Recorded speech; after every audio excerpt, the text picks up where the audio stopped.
খিচুড়ি ভালোবাসে না এরকম মানুষ কি আসলে খুঁজে পাওয়া যাবে? আমার তো মনে হয় না। পৃথিবীতে যদি কেউ থাকে খিচুড়ি পছন্দ করে না, সেটা হচ্ছে আমি। আর সেই আমি কিনা নিজেকে কন্ট্রোলই করতে পারলাম না। প্রত্যেকটা জায়গারই বিশেষ কিছু বিখ্যাত খাবার দাবার থাকে। এখানকার বিখ্যাত খাবার হচ্ছে হোটেল আব্বাসের এই বিখ্যাত খিচুড়ি। বিশ্বাস করবেন কিনা জানি না, এই খাবারটার বিশেষত্ব এরকম যে আপনি যদি বাংলাদেশের যে কোনো প্রান্ত থেকে একবার ট্রাই করেন তাহলে বারবার আসতে চাইবেন এখানে।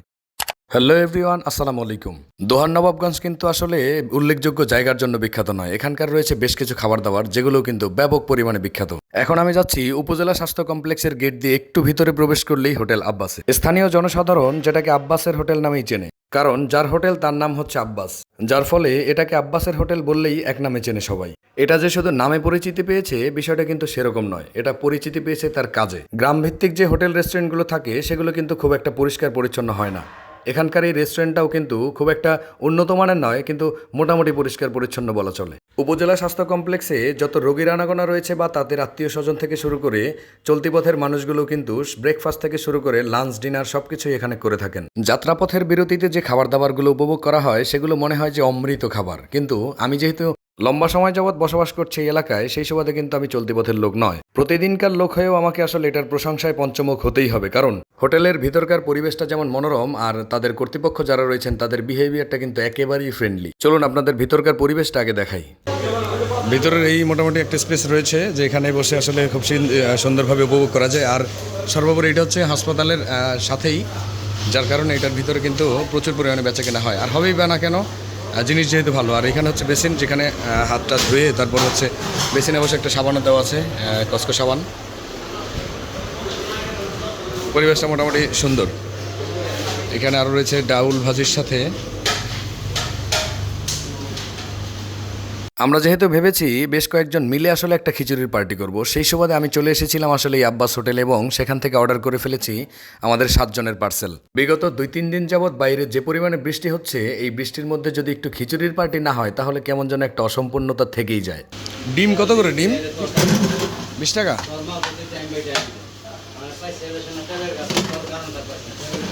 ও হ্যাঁ, আপনাদের তো বলাই হয়নি এই খিচুড়ির প্রাইস কত। এই খিচুড়ির প্রাইস মাত্র 30 টাকা করে। যেখানে ছোট বড় কোনো রেস্টুরেন্টে গেলে খিচুড়ি কিন্তু একেবারে 60 থেকে 70 টাকা প্লেট নেয়, আর এখানকার এই খিচুড়ি মাত্র 30 টাকায় দিচ্ছে। সেই সাথে রয়েছে অসম্ভব সুন্দর ফ্লেভারের একটা আলু ভর্তা, যেটা খেলে আপনার হৃদয় একেবারে মন প্রাণ জুড়িয়ে যাবে। এরপর আসুন এই খাবার দাবারের মজা কেমন হয় সেটা জেনে নেওয়া যাক।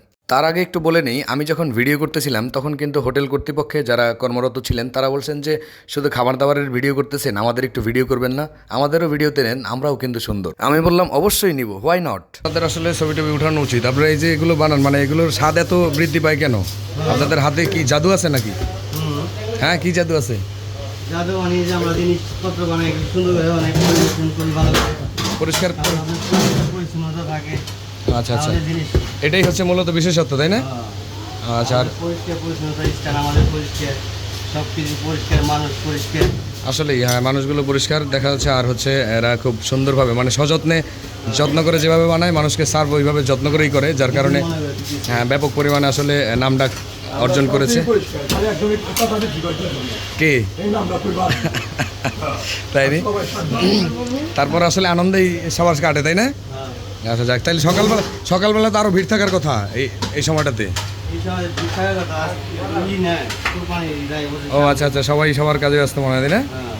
আর এটা রাত্রে কতক্ষণ খোলা থাকে? রাত কয়টা পর্যন্ত?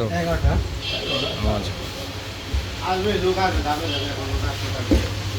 হ্যাঁ, আসলে এই হোটেলের বিশেষত্ব হচ্ছে এই হসপিটালের পাশেই তো। এখানে সবাই যারা আসে মূলত হচ্ছে এই হোটেলে মানে রোগী টুগী সহকারে রোগীর সাথে যারা আসে সবাই কিন্তু এখানে খাবার উপভোগ করে ব্যাপক পরিমাণে আনন্দ লাভ করে, কারণ এখানকার খাবার দাবার একেবারে মানে পরিষ্কার পরিচ্ছন্নতার সাথেই আর সব থেকে বেশি মজাদার।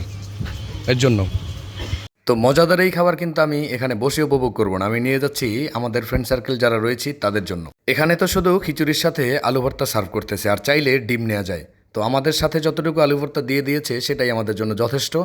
আর আমরা এক্সট্রা যেটা দিয়ে উপভোগ করব সেটা হচ্ছে আমের আচার। আচার দিয়ে খিচুড়ি উপভোগ করার মধ্যে যে একটা মজা আছে সেটা যারা উপভোগ করেন তারা কিন্তু জানেন, এর বাইরে অন্য কেউ আসলে বুঝেও না, জানেও না। আমিও খুব একটা জানি না, আমি কিন্তু খুব একটা খাইও না, কিন্তু আজকে ট্রাই করব। এই সব কয়টা একসাথে প্যাকেট করা যায় না একটার মধ্যে? মানে একটার মধ্যে দিয়ে নাহলে সাইকেলে নিতে আমার ওই তো মানে দুইটার মধ্যে বইরা আমার একসাথে দিয়েন, তাহলে একটু সুবিধা দেবো আর কি। শশা টশা নাই তাই নি?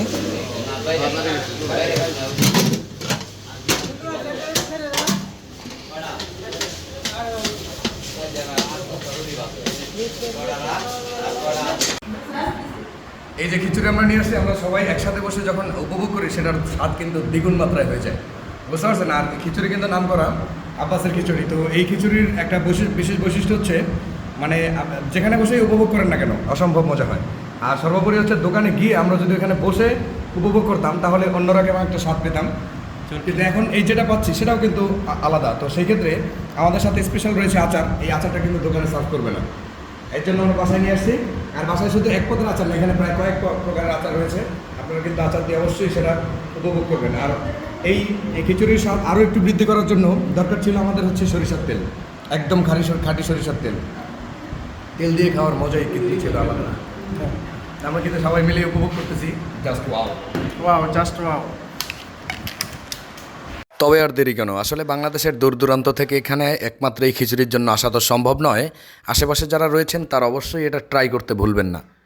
আশা করি সবাই ট্রাই করেছেনও, কিন্তু যারা বাদ রয়েছেন এখনও, তারা যদি একবার ট্রাই করেন, বিশ্বাস করেন আপনি প্রশংসা করতে বাধ্য হবেন। প্রশংসায় পঞ্চমিত মুখের বকবকানি আজকে থাকছে এই পর্যন্তই। দেখা হচ্ছে অন্য কোনো ভিডিওতে নতুন কোনো জায়গায়। সেই পর্যন্ত সবাই ভালো থাকবেন, সুস্থ থাকবেন এবং দোয়া রাখবেন। আল্লাহ হাফেজ।